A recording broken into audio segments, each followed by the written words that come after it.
Vous en rêviez de cette technologie, des téléphones pliants, mais vous ne pouvez pas y accéder ou vous ne pouvez pas vous permettre de l'acheter pour le moment. Huawei pense à vous en voulant sortir un téléphone milieu de gamme dans cette catégorie. Bonjour à tous et bienvenue dans cette nouvelle vidéo. Comme tu l'as compris, on va parler d'un téléphone pliant de chez Huawei. Allez, c'est parti!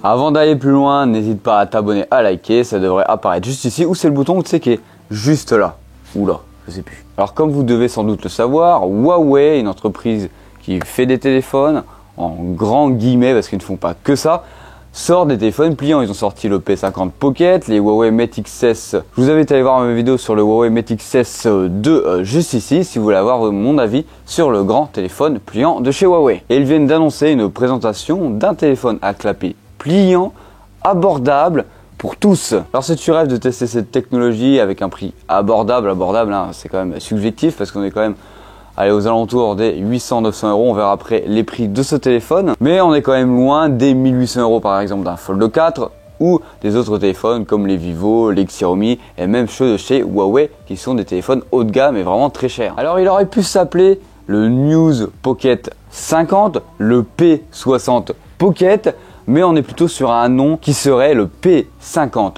Pocket S. Et au niveau de ses caractéristiques, pour que celui-ci soit beaucoup plus abordable, on aurait un processeur de milieu de gamme, c'est-à-dire le Snapdragon 778G en version 4G. Alors c'est le processeur qu'on peut retrouver par exemple sur plein de milieux de gamme comme le Nothing Phone.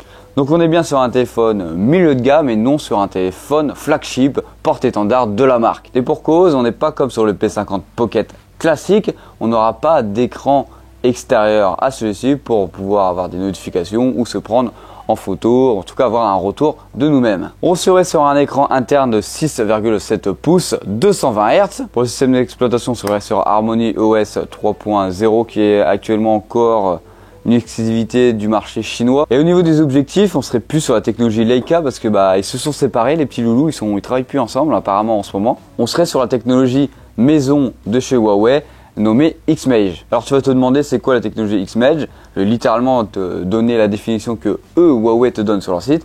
C'est leur propre technologie d'imagerie de caméra mobile qui s'appelle Xmage en remplacement de Leica. D'après eux, ceci permet d'améliorer suffisamment la qualité de l'image pour rendre les photos prises sur des smartphones culturellement riches et nettes. Alors au niveau des coloris, on devrait avoir 5 coloris: le noir, le bleu, le rose, le vert et le jaune. Et on peut être heureux parce qu'enfin on a des variétés de couleurs sur des téléphones pliants, mais c'est un peu le défaut que je trouve à tous les téléphones haut de gamme, pas des téléphones pliants, c'est qu'on n'a pas de couleur quoi.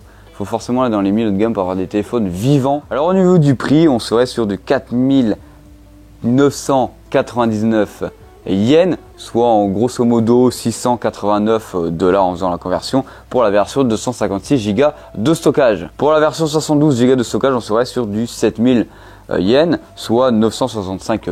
Alors imaginez qu'en France, les prix sont bien plus hauts du fait déjà que ça arrive chez nous et surtout que le prix de l'euro est bien inférieur au prix du dollar par exemple actuellement. Alors sur la vidéo que Huawei a sortie, c'est qu'on a eu la sortie, en tout cas la présentation de celui-ci qui serait pour le 2 novembre. Alors pour le début, ce téléphone serait uniquement pour le marché chinois, mais comme d'habitude, Huawei a pour habitude de présenter ses téléphones pour l'Europe, en tout cas les sortir quelques mois après. Mets-moi en commentaire ce que tu penses de ce téléphone-là. Est-ce que c'est une bonne idée enfin qu'il y ait des téléphones de milieu de gamme pliants qui arrivent sur le marché et surtout que ce soit fait par Huawei ou non? Mets-le moi en commentaire. En tout cas, j'espère que cette vidéo t'aura plu. N'hésite pas à t'abonner, à liker. C'était Hugo sur la chaîne Gigatop. Allez, bisous!